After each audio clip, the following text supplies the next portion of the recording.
Bismillahirrahmanirrahim.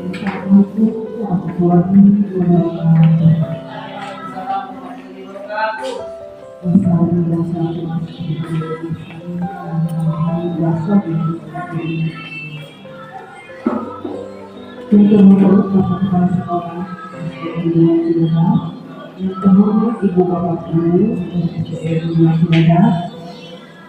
kesempatan ini dan anak sosialisasi budaya positif. Untuk itu, satu kali yang pertama oleh Bapak Kepala Sekolah SDN 2 menghadiri persilakan.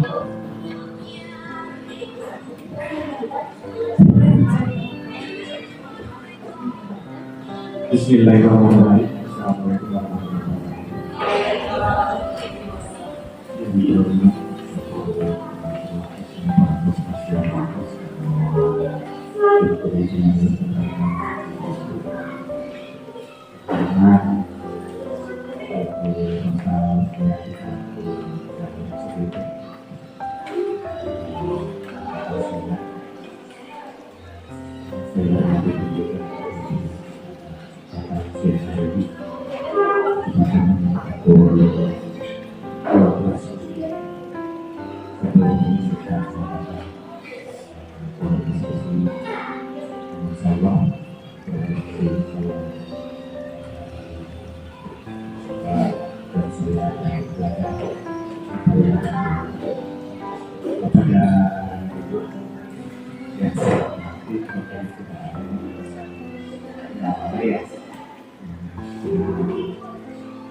Kita pada kesempatan saat ini bersyukur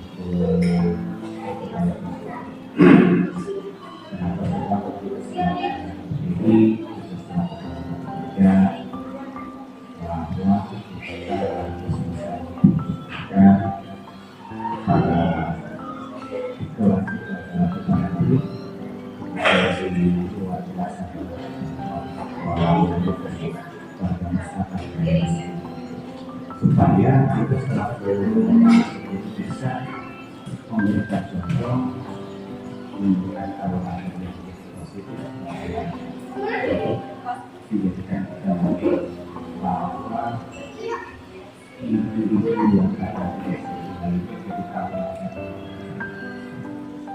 sesuai dengan bahasa kita ya mas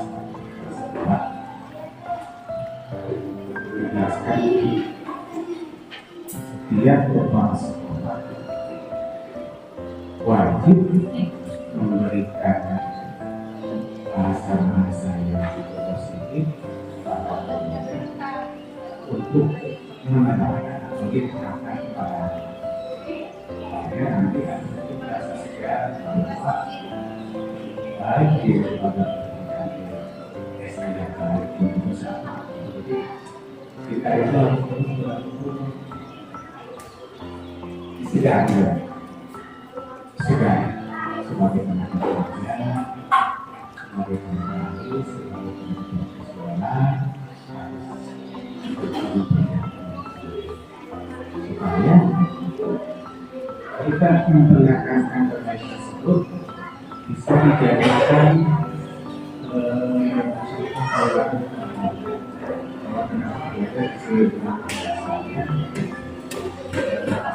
satu jangan sama dengan lulusan SNM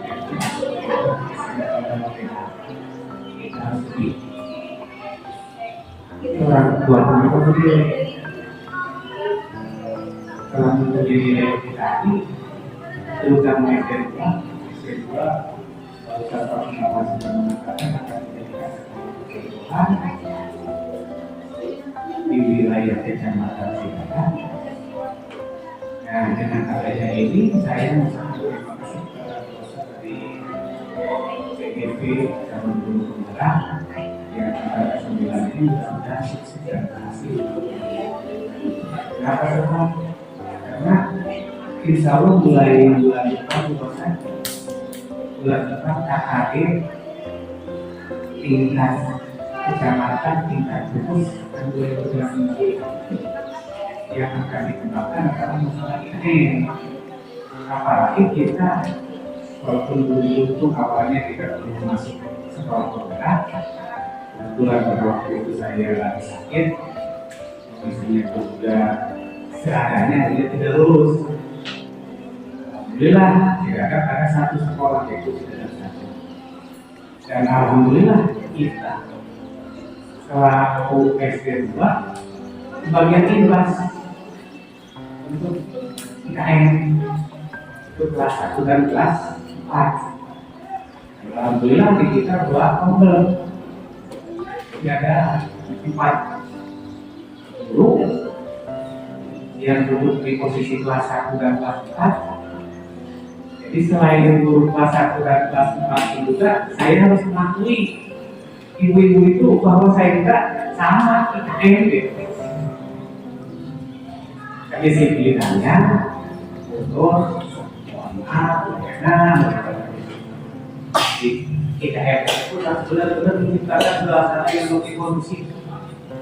lebih positif untuk menciptakan pembelajaran yang lebih kreatif. Apalagi sekarang kita sudah dituntut bersama Mocha selaku guru CGP terus. Ya alhamdulillah, walaupun jam macal dari pukul 12 juga macal kegiatan itu, tapi kayaknya kelihatannya enjoy. Dan saya harap para rekan-rekan semua tingkat kedisiplinan yang cukup tinggi lah, tingkatkan tingkat kedisiplinan di wilayah kita, terutama melaksanakan bahwa SD 2 akan dijadikan sesuatu yang baru. Ya, untuk proses pembangunan mulai bergerak, kita bersama, mudah-mudahan kita terus proses pembangunan positif bahwa SD 2 akan memperlihatkan sesuatu yang lebih dari segalanya. Hanya bisa saya sampaikan. Terima kasih. Wassalamualaikum. Saya ucapkan terima kasih kepada Bapak sekolah atas segala ujangan-ujangan yang telah disampaikan. Mudah-mudahan berguna bagi kita semua. Dan saya ucapkan terima kasih juga atas segala dukungan dan kerjasamanya atas kegiatannya. Baiklah dari semua, untuk acara selanjutnya yaitu sosialisasi budaya positif oleh CGP di Bulan. Kami persilakan. Baik, terima kasih Ibu. Mohon izin Bapak Ibu semuanya, saya dibuka. Bismillahirrahmanirrahim. Assalamualaikum warahmatullahi wabarakatuh. Yang terhormat Bapak Kepala Sekolah dan Ibu Bapak Guru yang saya hormati, puji syukur mari kita sama-sama panjatkan kehadirat Allah Subhanahu wa Ta'ala karena banyak sekali rahmat dan karunia yang kita dapatkan. Salawat dan salam semoga berlimpah curah kepada junjungan alam Habibana wa Nabiyana Muhammad sallallahu alaihi wasallam. Saya ucapkan terima kasih yang sebesar-besarnya kepada Bapak Kepala Sekolah dan kepada Ibu Bapak Guru yang senantiasa hadir pada hari ini dan senantiasa memberikan dukungan serta supportnya kepada saya. Pada hari ini saya berdiri di depan seperti ini bukan berarti saya merasa paling mengerti Bapak ya, bukan berarti saya merasa paling paham. Namun Bapak Ibu, saya berdiri di depan ini hanya sekedar sharing saja, hanya sekedar berdiskusi dengan Ibu dan Bapak mengenai budaya positif. Boleh dilanjut? Baik Bapak Ibu, budaya positif. Mengenai budaya positif di sekolah, yaitu nilai dan kebiasaan di sekolah yang berpihak pada murid agar mereka dapat berkembang menjadi pribadi yang kritis, penuh hormat, dan bertanggung jawab sesuai dengan profil belajar Pancasila. Next. Nah, jika melihat profil pelajar Pancasila, Bapak Ibu, kembali kita akan Mengingat tujuan pendidikan menurut Hijrah Dewantara adalah menuntun segala kodrat yang ada pada anak agar mereka dapat mencapai keselamatan dan kemudian yang setinggi-tingginya, baik sebagai manusia maupun sebagai anggota masyarakat. Next. Bapak Ibu, konsep utama budaya positif yang akan saya jabarkan ada 7 poin, antaranya adalah perubahan paradigma, disiplin positif, kebutuhan dasar manusia, motivasi perilaku manusia, restitusi, fungsi kontrol dulu, kemudian keyakinan kelas dan segitiga restitusi. Selanjutnya, yang pertama yaitu adalah paradigma, perubahan paradigma belajar. Dalam membangun budaya positif, sekolah dapat menyediakan lingkungan yang positif, aman dan nyaman agar siswa mampu berpikir, bertindak dan mencipta dengan merdeka, mandiri dan bertanggung jawab. Disiplin ini sangat berkaitan dengan kontrol guru terhadap siswanya, Bapak Ibu.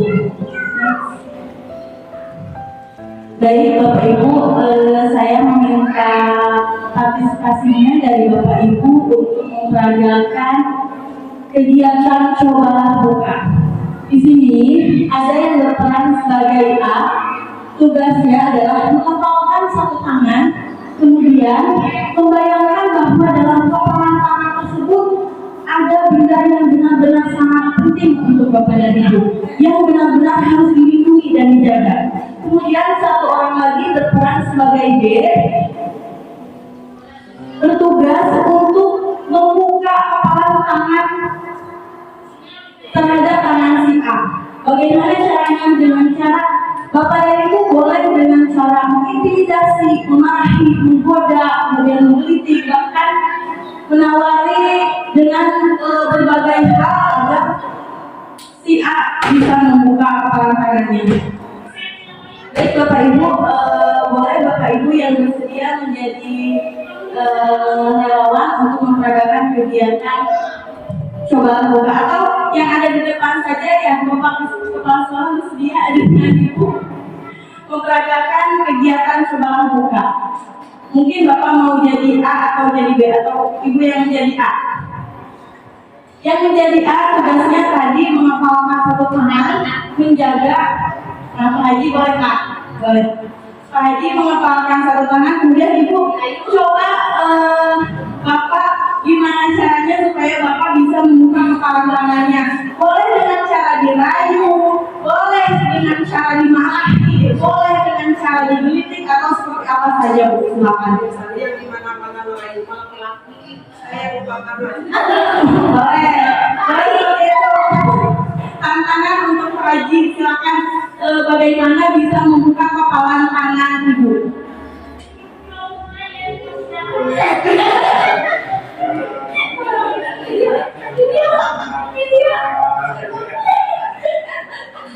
Bagaimana Bu, boleh tidak? Ya boleh.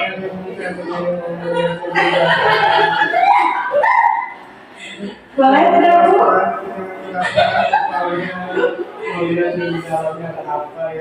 Ternyata masih belum berhasil. Saya berikan waktu 5 menit saja untuk Pak Haji yang bisa membuka kepalan tangan tersebut.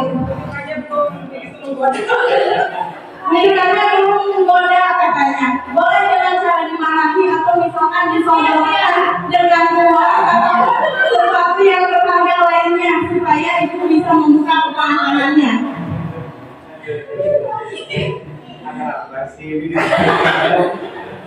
Boleh dengan diancam atau seperti apapun. Ternyata tangannya terbuka.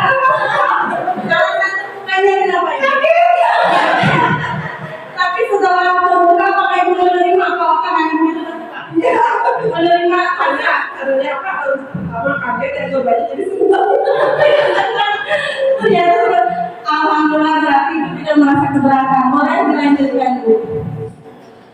Baik Bapak Ibu, coba sekarang pegang pensil Bapak Ibu semua. Atau pegang barang yang ada di dekat Bapak Ibu. Boleh. Sudah memegang semuanya ya. Kira-kira kenapa Bapak Ibu saya?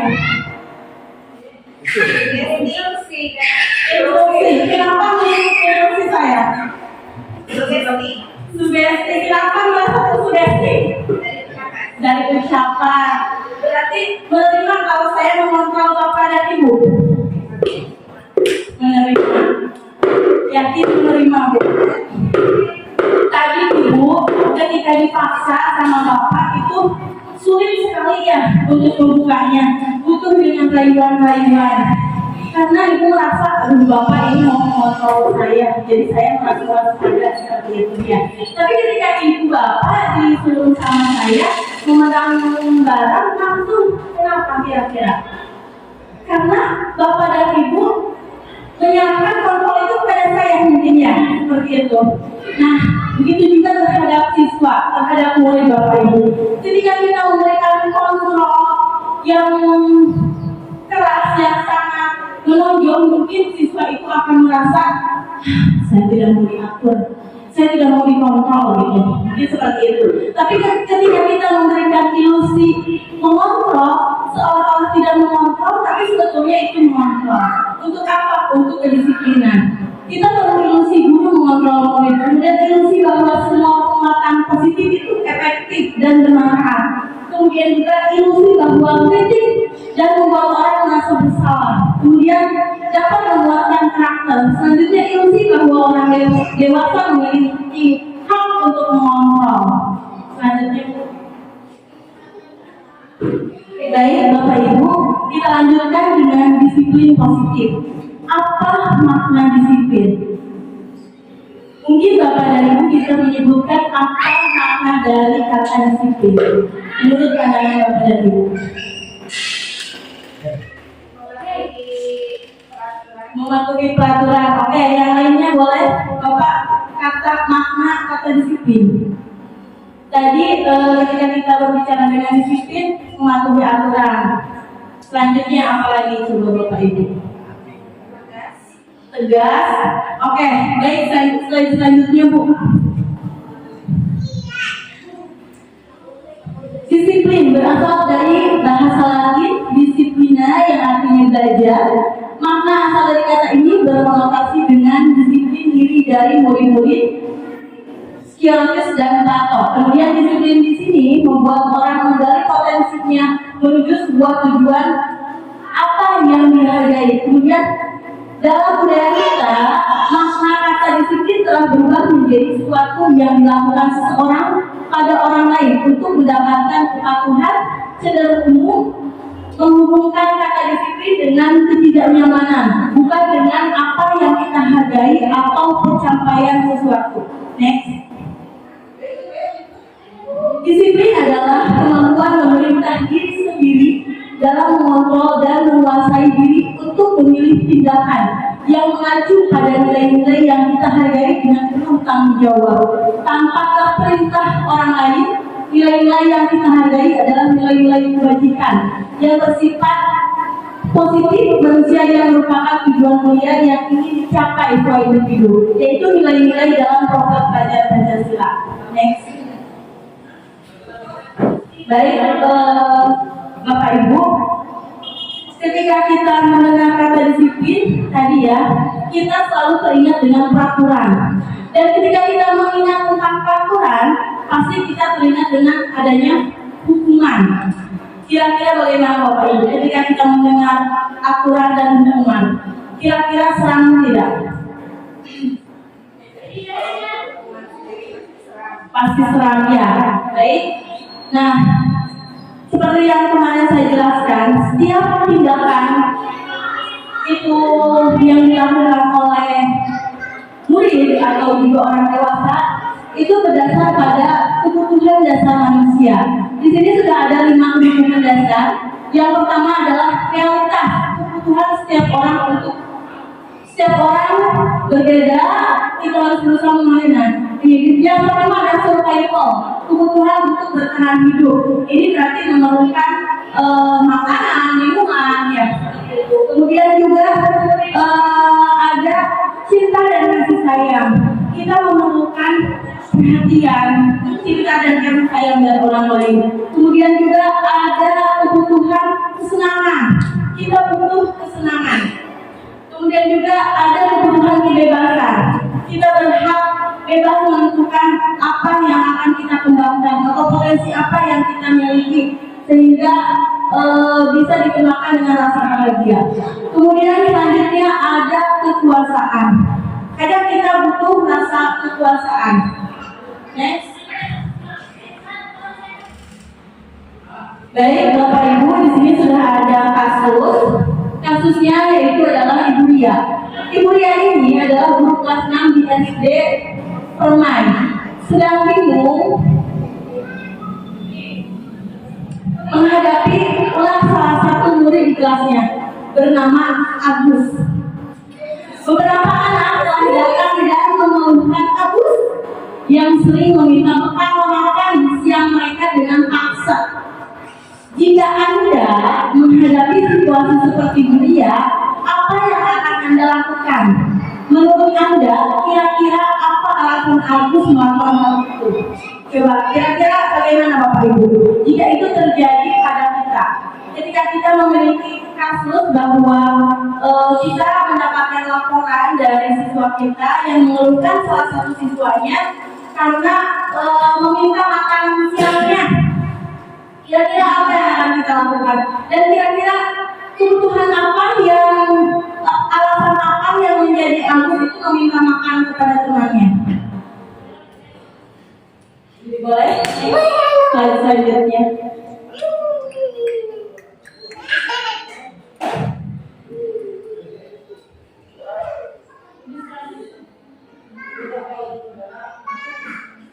Nah, Bapak Ibu lihat di poin pertama, Agus ngomong dan orang tuanya tidak membawakan dia bekal makan siang, sehingga kebutuhan yang Agus harus penuhi adalah survival atau bertahan hidup. Kemudian untuk poin yang kedua, teman Agus jadi perhatikan Agus loh atau kasih sayang. Jadi Agus itu ingin mendapat perhatian dari temannya sehingga dia itu meminta makanan dari temannya agar ada rasa cinta dari teman-temannya, agar timbul perhatian dari teman-temannya. Kemudian untuk poin yang ketiga, dia merasa hebat karena temannya merasa takut dan menuruti keinginannya. Di sini adanya power, kekuatan. Jadi dengan dia melakukan seperti itu, dia merasa wah teman-teman saya takut nih sama saya, makanya mereka itu menuruti saya gitu. Adanya kebutuhan power atau kekuatan. Selanjutnya di poin keempat, aku merasa bosan dengan bekal yang dibawakan orang tuanya karena selalu bekal yang sama. Freedom. Apa Bu freedom? Freedom apa freedom Bapak? Kebebasan. Dia merasa bosan. Dia ingin bebas menentukan bekal apa yang dia makan. Kemudian juga yang poin kelima, Agus hanya iseng dan menikmati ekspresi wajah temannya yang kesal. Ini fun, senangan. Jadi dia merasa lucu gitu melihat temannya yang kesal. Itu dia merasa senang, dia merasa happy gitu ya. Nah ini kebutuhan kesenangan. Coba kira-kira Bapak dan Ibu, kira-kira kebutuhan apa yang Agus ingin penuhi sehingga dia melakukan hal tersebut?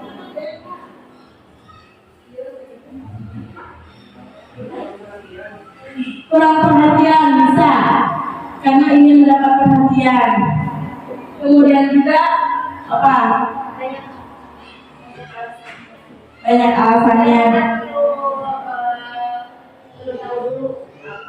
Ya betul. Nah, Bapak dan Ibu, betul sekali ya. Ketika kita melihat 5 kebutuhan dasar ini mungkin saja terjadi pada Agus. Mungkin saja salah satu kebutuhan ini ingin dipenuhi oleh Agus. Kita tidak bisa langsung melakukan wah Agus ini seperti ini, wah Agus ini seperti itu. Perlunya apa? Perlunya validasi tindakan atau analisis tindakan. Baik, selanjutnya.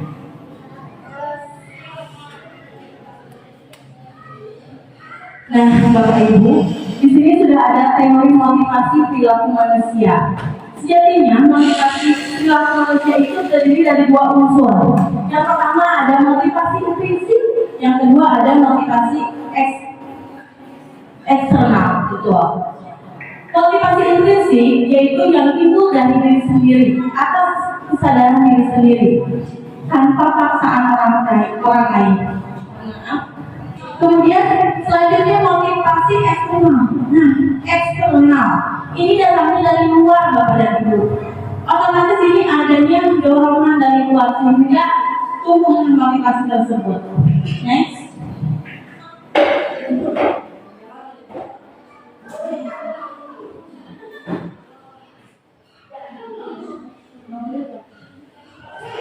Nah, ini sudah. Baik Bapak Ibu, di sini sudah ada hukuman dan sanksi atau konsekuensi.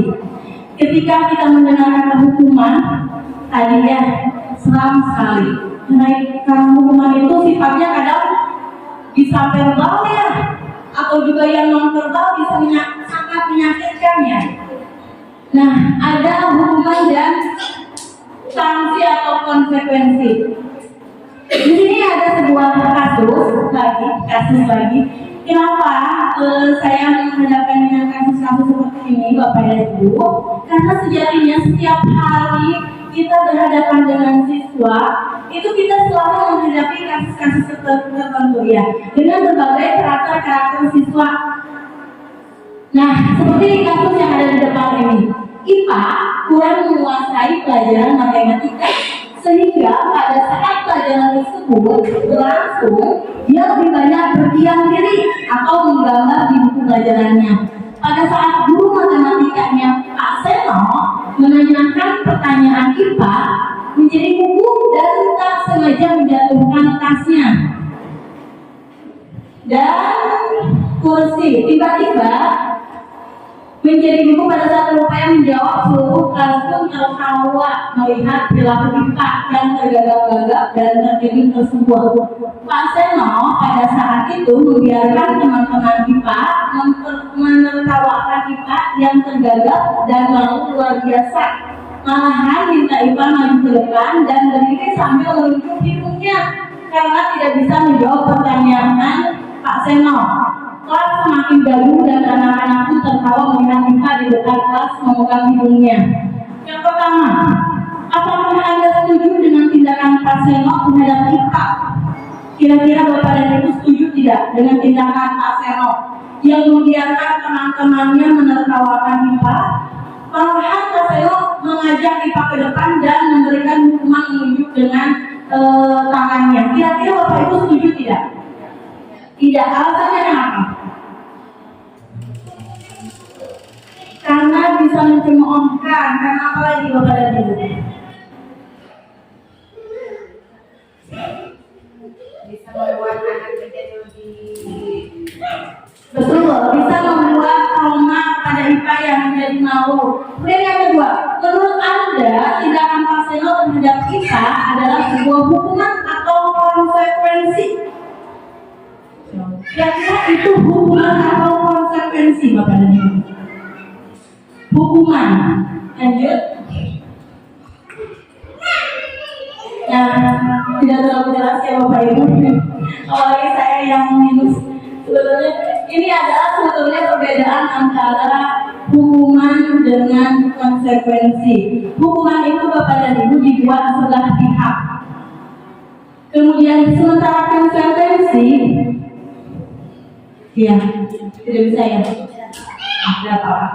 Dan hukuman ini biasanya kadang tidak sesuai dengan kesalahan. Tidak bisa ya. Tidak apa-apa. Oke, next lanjut. Nah, Bapak Ibu di sini sudah ada sebuah kuis. Sebetulnya harus ada spidol buku kan.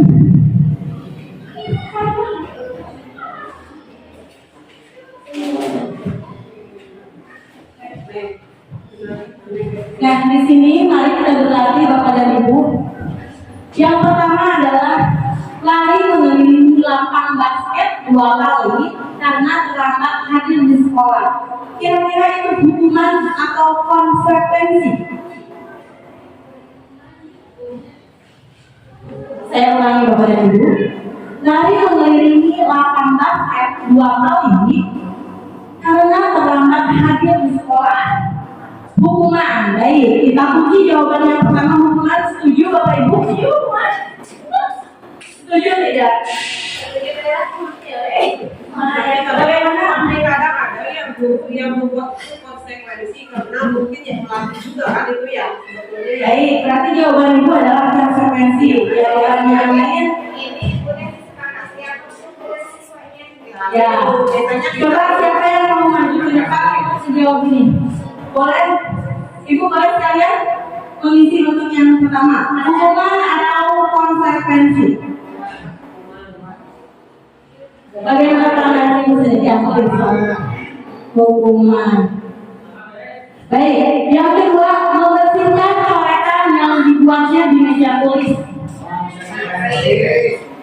Ayo, siapa yang mau mengisi depan? Konsekuensi. Boleh? Bu Jijan, boleh? Tadi mau semuanya boleh, silakan. Yang ketiga, murid diminta untuk push up 15 kali karena tidak memakai masker. Kemudian ini ada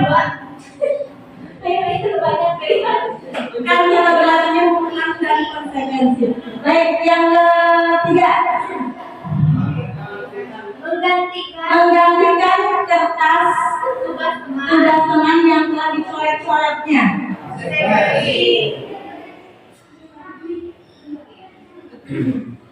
Berjemur di lapangan basket pukul 12 siang karena mengobrol dengan temannya.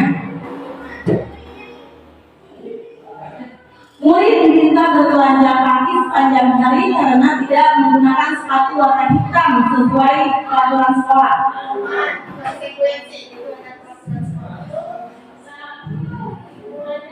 Kemudian yang bawahnya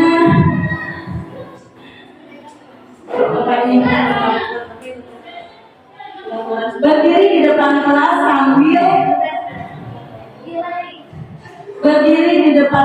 sambil mengangkat berdiri di depan kelas sambil mengangkat kaki, Mengangkat kaki satu ke atas dan memegang telinga. Hukuman. hukuman.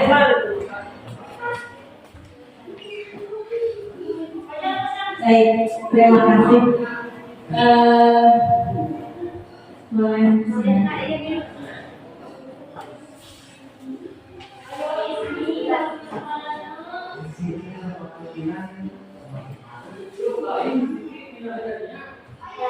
Yang ada di meja ya. Nah, ini konsekuensi karena bentuk tanggung jawab siswa tersebut sudah mencoret-coret meja, kemudian dia membersihkannya. Yang ketiga, murid diminta untuk push up. Ini juga sama hukuman karena tidak ada hubungannya dengan masker. Coba ya Bapak Ibu, kalau kita kaitkan hubungannya masker dengan push up, tidak ada hubungannya. Kemudian juga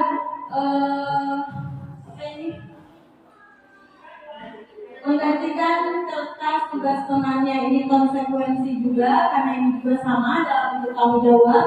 Kemudian ada berjemur di lapangan, ini hukuman.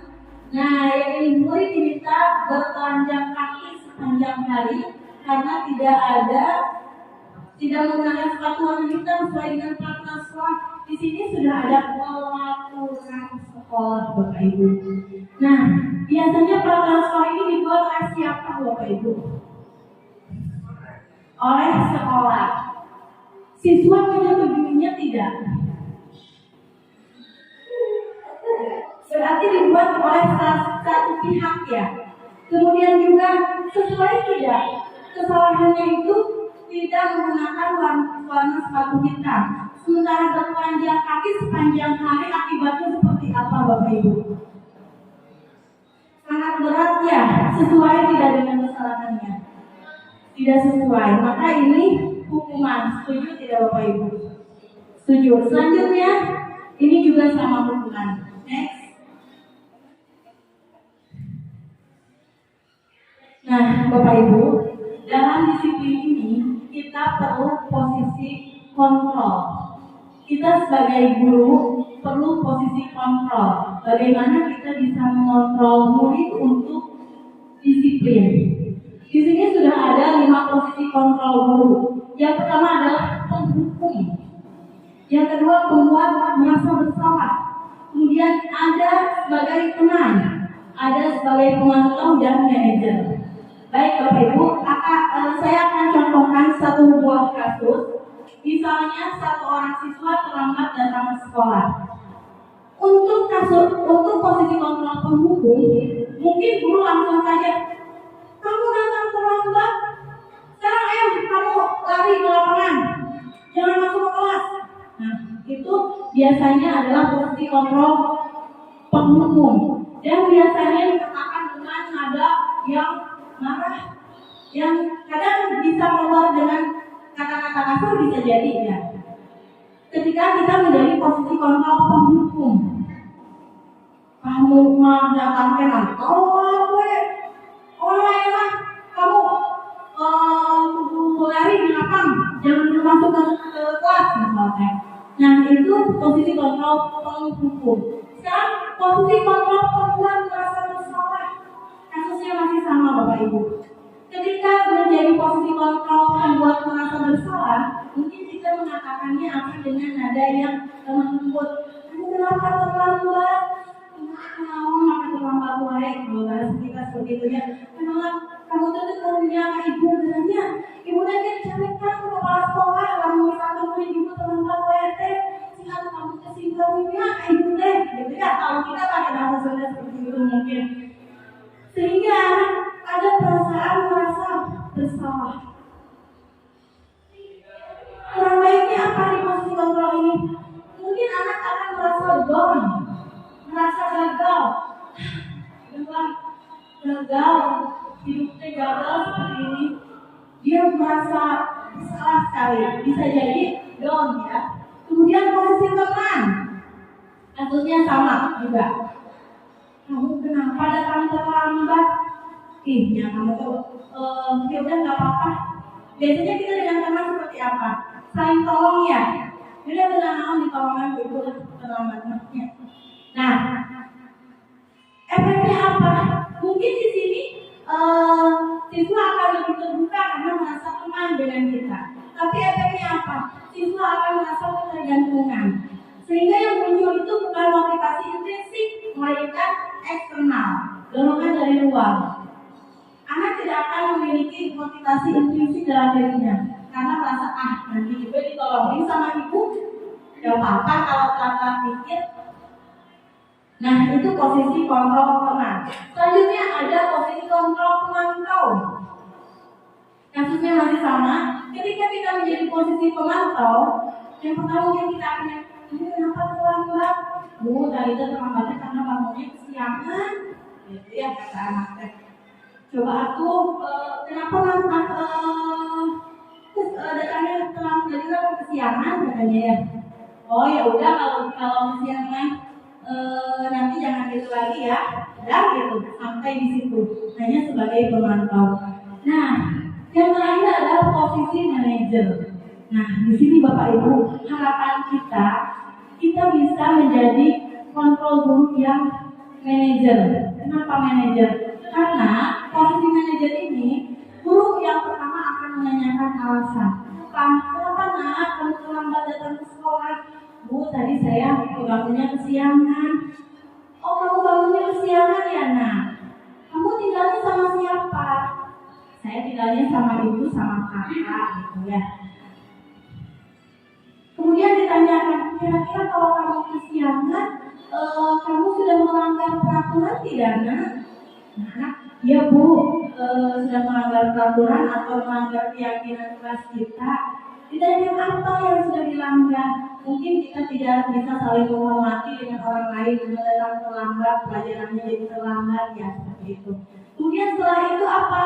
Setelah itu lalu bagaimana untuk memperbaikinya? Misalkan seperti itu. Ya bu, untuk kedepannya saya tidak akan mengulanginya lagi. Caranya bagaimana? Ya, caranya mungkin saya akan menyetel alarm mungkin bu di rumah supaya saya bangunnya tidak terlambat. Atau mungkin saya bisa meminta bantuan dari orang tua saya, ibu saya untuk membangunkan saya supaya bangunnya tidak kesiangan sehingga bisa datang tepat waktu ke sekolah. Nah, itulah Bapak dan Ibu, diharapkan kita bisa menjadi posisi manajer. Bagaimana kita bisa menanyakan alasan, kemudian validasi tindakan, betul tidak yang dilakukannya, kemudian selanjutnya kita mencarikan solusi bagaimana agar sesuatu tersebut tidak mengulangi kesalahannya di kemudian hari. Selanjutnya,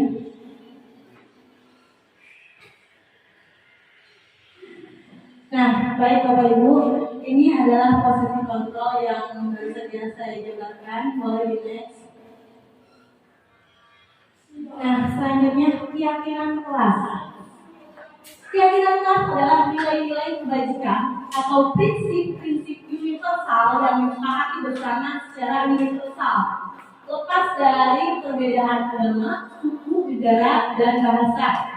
Menurut Dawson 1998, suatu keyakinan akan lebih memotivasi seseorang dari dalam atau intrinsik. Seseorang akan lebih bersemangat untuk menjalankan keyakinannya daripada hanya sekedar mengikuti peraturan. Betul tidak Bapak dan Ibu? Ketika kita mengikuti peraturan, misalkan seperti ini, Bapak dan Ibu menggunakan helm di jalan, kira-kira kenapa? Karena takut sama polisi, karena ada peraturannya. Betul seperti itu. Tapi ketika tidak ada polisi, bagaimana Bapak Ibu? Naik yang mobil dan ada polisi mau bilang. Padahal peraturan itu dibuat untuk apa, Bapak dan Ibu? Menggunakan helm itu dibuat di peraturan itu untuk apa? Untuk keselamatan diri kita sendiri. Tapi ketika ada aturan seperti itu, kita hanya takut sama Pak Polisi, bukan takut tentang keselamatan kita. Karena itu hanya peraturan, bukan sesuatu yang kita yakini. Tapi kalau sesuatu yang kita yakini muncul dalam diri kita, mungkin kita mau ada polisi atau tidak ada polisi, kita pasti akan menggunakan ya contohnya seperti Bu Erna. Setiap kali beliau selalu safety ya, menggunakan helm, menggunakan jaket, gitu. Untuk apa? Untuk keselamatannya, ya supaya tidak masuk angin, kemudian tidak ada panas. Nah, itu juga terjadi terhadap siswa Bapak Ibu. Ketika pelakuan mungkin mereka hanya menjalankan ketika ada kita di kelas. Ya, karena takut dengan kita. Tapi ketika kita tidak ada, mungkin anak ternyata sekarang ibunya tidak masuk, boleh gitu ya. Merasa senang karena mereka tidak meyakini karena yang ada hanya peraturan. Oke, next. Nah, Bapak dan Ibu, tidak jelas ya. Benar boleh dibacakan? Selalu kembalikan buku ke tempatnya. Nah, konsekuensinya apa? Ada bentuk. Nilai kebajikan yang dituju adalah tanggung jawab. Ya, ketika buku harus dikembalikan ke tempatnya. Nilai kebajikannya itu bertanggung jawab. Baik Bapak Ibu, tadi terlewat. Nilai kebajikan itu harus bersifat universal. Apa universal? Menyeluruh. Misalkan seperti ini. Kalau di sini bilang kebersihan itu sangat penting, mungkin di luar daerah lain juga sama kebersihan itu penting. Beda halnya dengan di sini misalkan menyebutkan bahwa yang paling cantik itu yang ini, gitu. Yang paling cantik ini karena misalkan, tapi di daerah lain bisa yang lain gitu ya. Berarti itu tidak universal. Tapi kalau universal ketika disebutkan di universal itu mungkin di tempat lain juga akan sama di seluruh wilayah seperti itu. Itu universal. Jadi nilai-nilai kebajikan ini harus bersifat universal, tidak memandang agama, ras, ya, suku. Nah seperti ini, bertanggung jawab. Ketika kita berbicara bertanggung jawab, di sini mungkin seluruh wilayah akan berbicara tentang tanggung jawab. Pentingnya tanggung jawab. Tidak misalkan di sini tanggung jawab sangat penting, tapi di wilayah mungkin tidak apa-apa, tanggung jawab itu tidak masalah. Tidak seperti itu, tapi harus universal. Kemudian yang kedua, dilarang mengganggu orang lain, menghormati nilai yang ditujunya apa? Menghormati orang lain, komitmen pada diri sendiri. Ketika tidak mengganggu orang lain, itu nilai kebajikannya adalah saling menghormati Bapak Ibu, menghormati orang lain. Itu mungkin akan sama dengan nilai yang lain karena prinsip universal. Selanjutnya, dilarang melakukan kekerasan, keselamatan. Kemudian dilarang menggunakan narkoba. Nilai kebajikannya adalah kesehatan. Kemudian nilai kebajikannya ya menggunakan masker. Nilai kebajikannya kesehatan, keselamatan. Kemudian betul. Kalau misalnya membersihkan kelas, nilai kebajikannya apa? Kebersihan, betul. Next. Nah ini pasti dalam kata peraturan ya, bukan keyakinan kelas. Pembentukan keyakinan kelas. Nah, misalkan pembentukan keyakinan kelas ini bersifat abstrak daripada peraturan yang lebih rinci dan konkret. Jadi sifatnya itu harus nyata, konkret apa adanya. Kemudian keyakinan kelas ini berupa pernyataan universal, seperti yang tadi saya jelaskan. Pernyataannya harus universal, tidak memandang suku, ras, agama dan lain sebagainya. Kemudian keyakinan kelas dalam bentuk positif. Nah, di sini Bapak dan Ibu, kata-katanya dalam keyakinan kelas itu akan berbeda dengan peraturan. Ketika peraturan tadi tidak boleh buang sampah sembarangan. Mungkin untuk keyakinan kelasnya bisa juga menjadi kalimat yang positif. Contohnya seperti apa Bapak Ibu?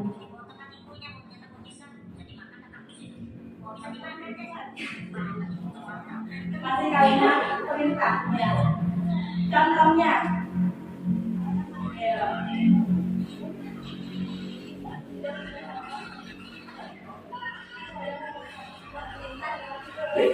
Ada kata tiga masih bukan kalimat positif. Coba kira-kira kalau kita ubah menjadi kalimat positif, tidak membuang sampah sembarangan.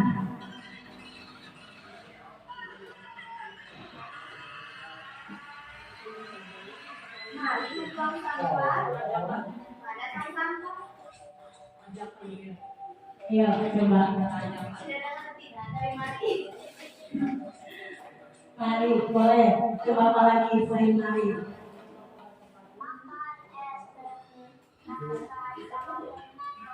Yang tidak ada kalimat negatifnya, yang tidak ada kalimat perintah. Tolong, tapi kan masih meminta tolong ya.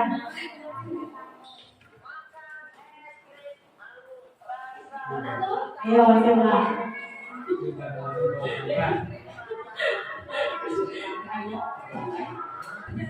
Ayo coba apa? Halo tidak Bapak Ibu. Halo tidak Bapak Ibu. Ayo.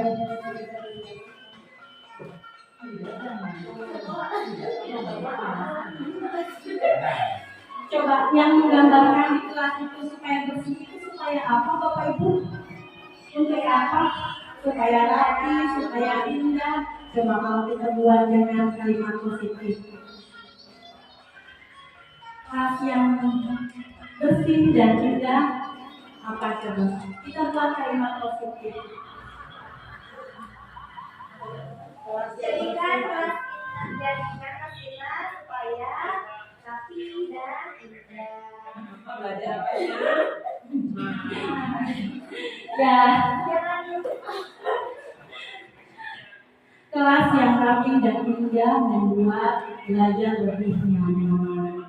Nah, contohnya seperti itu mungkin Bapak Ibu. Jadi dibuat kalimat-kalimat yang positif, yang sifatnya itu tidak ada perintah di dalamnya. Kemudian keyakinan kelas tidaknya tidak terlalu banyak sehingga mudah diingat dan dipahami.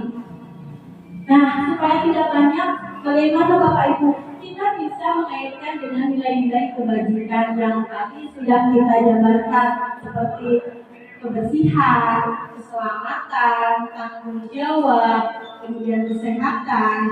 Ya, ketika kita berbicara tentang kebersihan kelas, berarti kita masuknya nilainya kebersihan. Kemudian ketika kita misalkan tidak boleh mengganggu orang lain, berarti itu maksudnya apa?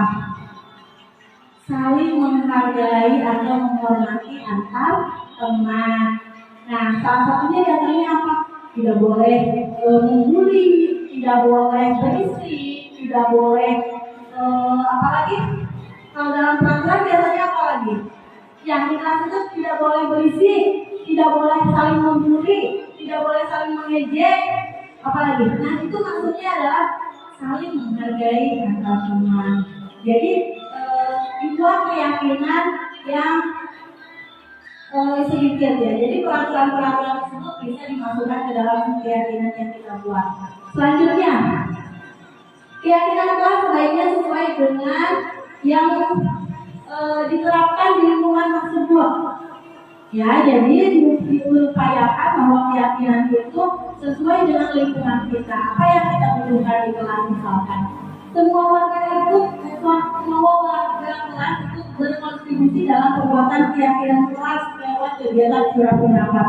Nah, dalam pembuatan keyakinan kelas ini berbeda dengan peraturan Bapak Ibu. Ketika peraturan itu dibuat oleh guru misalkan, kita langsung menempel di dinding. Ini peraturan kelas kita yang harus dipatuhi oleh siswa. Kadang siswa berpikirnya, Bu, peraturan itu untuk dilanggar. Pernah tidak mendengar seperti itu Bapak Ibu? Saya sering mendengar bahkan dari anak saya sendiri, kalau adanya peraturan itu untuk dilanggar, Bu, katanya seperti itu. Nah, kita buat keyakinan kelas. Keyakinan kelas ini dibuat dengan surat pendapat. Kita menggali pendapat-pendapat yang siswa kemukakan. Nah, di kelas kita menurut kalian peraturan apa yang harus dibuat? Dari peraturan mana boleh? Bu, di kelas tidak boleh. Bu, di kelas tidak boleh nari-nari. Bu, di kelas tidak boleh ini, tidak boleh ini. Nah, jadi digali dulu surat pendapat dari siswa. Kemudian setelah digali pendapat siswa, kita kaitkan dengan nilai kebajikan. Dengan nilai kebajikan kita kaitkan. Setelah dikaitkan dengan nilai kebajikan, kemudian dibuatlah kata yang positif, kalimat positifnya ada menjadi keyakinan kelas. Kemudian setelah itu diyakini oleh semua warga kelas, disetujui, baru dijabarkan atau ditempel di kelas supaya diketahui oleh semua siswa. Kemudian yang selanjutnya bersedia meninjau kembali keyakinan kelas dari waktu ke waktu. Tentu saja Bapak Ibu, keyakinan kelas ini bisa berubah tergantung dengan siswanya. Biasanya kita awal pembelajaran bisa membuat keyakinan kelas, atau misalkan awal ajaran yang bisa membuat keyakinan kelas, atau misalkan pada saat kita mulai pembelajaran pun kita bisa membuat keyakinan kelas. Misalkan kita tampilkan, nah keyakinan kelas ini seperti ini ya, bagaimana? Ada yang mau ditambahkan tidak? Atau misalkan ini sudah disetujui tidak? Ada diskusi dulu dengan siswa sehingga dia meyakini keyakinan yang dibuat. Ketika dia melanggarnya, maka siswa tersebut dengan senantiasa bertanggung jawab terhadap keyakinan yang sudah dilanggarnya. Next. Nah, Bapak Ibu, ini poin yang terakhir, yaitu adalah segitiga restitusi. Segitiga restitusi ini adalah proses menciptakan kondisi bagi murid untuk memperbaiki kesalahan mereka, sehingga mereka bisa kembali pada kelompok mereka dengan karakter yang lebih kuat. Melalui restitusi guru dapat membantu murid menjadi lebih memiliki tujuan, disiplin positif, serta memulihkan dirinya setelah berbuat salah. Kemudian membantu murid untuk jujur pada diri sendiri dan mengevaluasi dampak dari kesalahan yang dilakukan. Memberikan penawaran bukan paksaan. Jadi yang kita berikan adalah penawaran terlebih dahulu, bukan paksaan. Next. Nah, Bapak dan Ibu, ada 3 tahapan dalam segitiga restitusi. Yang pertama adalah menstabilkan identitas. kemudian ada validasi tindakan, yang ketiga ada apa coba karena ini? Yang ketiga ada apa ini? Menanyakan keyakinan. Ya, menanyakan keyakinan yang ini. Ya, kemudian validasi tindakan. Ya, kemudian menstabilkan identitas. Next. Oke, sebelum terima kasih saya akan memberikan contoh sebuah kasus. Kasusnya adalah mungkin di sekolah kita sering mendengar ya Bapak Ibu kasus anak mengejek temannya dengan menyebut nama orang tua, betul ya seperti itu. Nah, ketika kita mendengar kasus tersebut, mungkin kita bisa memanggil anak tersebut. Setelah memanggil kita coba stabilkan identitas. Menstabilkan identitas ini seperti apa Bapak Ibu? Nah, menstabilkan identitas ini kita itu menganalisis apa yang dia lakukan, kemudian setelah itu kita mencoba memahami bahwa yang dia lakukan itu tidak salah gitu. Kalau misalkan kita di posisi ibu juga mungkin ibu akan berbuat hal yang sama, mungkin seperti itu ya. Ketika kita memanggil, tadi ibu dengar kamu ribut ya dengan teman kamu, kenapa nak? Oh saya merasa kesal bu. Kenapa kesal? Dia sedang ngejek nama ayah saya. Nah ketika mendengar itu kita stabilkan dulu, oh iya, pantas sekali kamu kesal. Kalau misalkan ibu di posisi kamu juga mungkin ibu akan melakukan hal yang seperti itu, nah gitu. Nah itu adalah menstabilkan identitas. Setelah itu apa? Setelah itu menanyakan alasannya. Tadi ketika kamu kesal itu seperti apa? Marah-marah bu, saya itu mau mukul, tapi saya tidak jadi bu mukulnya. Kenapa nak? Nah karena setelah saya ingat-ingat itu tidak sesuai dengan keyakinan kelas kita. Nah baru kita tanyakan, coba kira-kira keyakinan kelas mana yang sudah dilanggar nak? Misalkan saling menghormati bu. Nah coba kira-kira kalau kamu itu tahu salah berarti bersedia tidak untuk memperbaikinya. Nah di situ baru kita jalankan lagi, kita evaluasi lagi bahwa tindakannya itu tidak sesuai dengan keyakinan kelas, kemudian dia berusaha untuk memperbaikinya. Nah mungkin itu salah satu cara untuk menangani kasus dalam metode segitiga restitusi. Baik Bapak Ibu, saya ucapkan terima kasih kembali kepada Bapak dan Ibu. Mungkin materi yang saya jabarkan sebetulnya masih banyak sekali yang ingin saya jabarkan, tapi mengingat durasi juga, mengingat waktu juga. Tapi saya yakin sekali Bapak dan Ibu lebih paham dari saya, karena kalau melihat dari segi ini adalah senior saya semuanya. Jadi kalau dibandingkan dengan Bapak dan Ibu, mungkin saya ini belum apa-apa ya Bapak Ibu. Saya ini hanya secuil yang saya pahami, mungkin juga masih banyak yang harus dievaluasi dan diperbaiki. Maka dari itu saya ucapkan mohon maaf yang sebesar-besarnya atas segala kekurangan yang saya miliki. Mungkin Bapak Ibu tidak merasa puas karena saya bukan pemuas ya Bapak dan Ibu. Jadi mudah-mudahan yang sedikit ini bisa menjadi bermanfaat untuk kita semua. Amin. Amin ya rabbal alamin. Wassalamualaikum warahmatullahi wabarakatuh.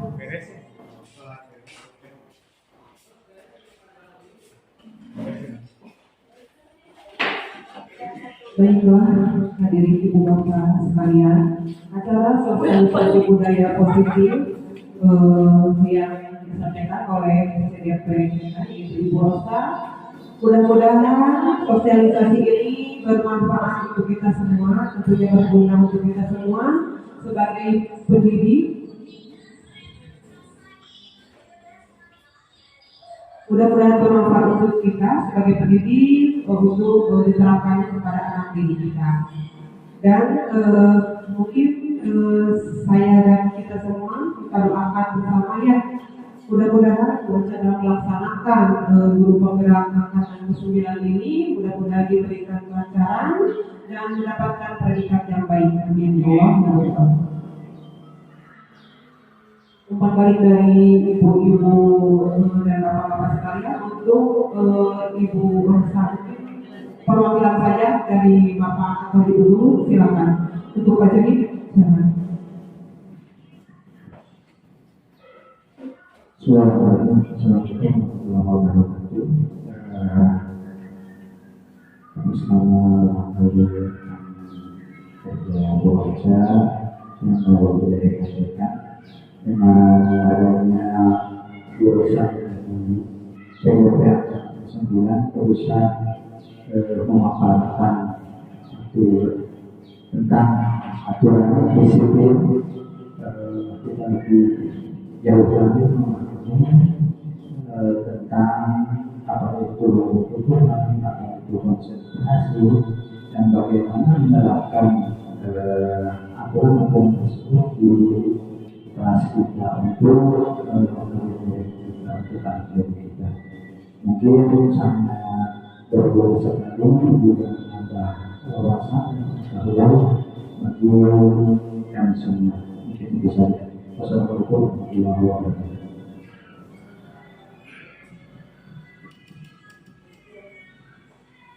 Baiklah, hadirin sekalian, acara sosialisasi budaya politik telah dilaksanakan alhamdulillah dengan lancar. Untuk itu, mari kita ucapkan hamdalah bersama-sama. Alhamdulillah. Saya sebagai pembawa acara mohon dimaafkan apabila ada kata-kata yang salah. Wabillahi taufiq wal hidayah. Wassalamualaikum warahmatullahi wabarakatuh.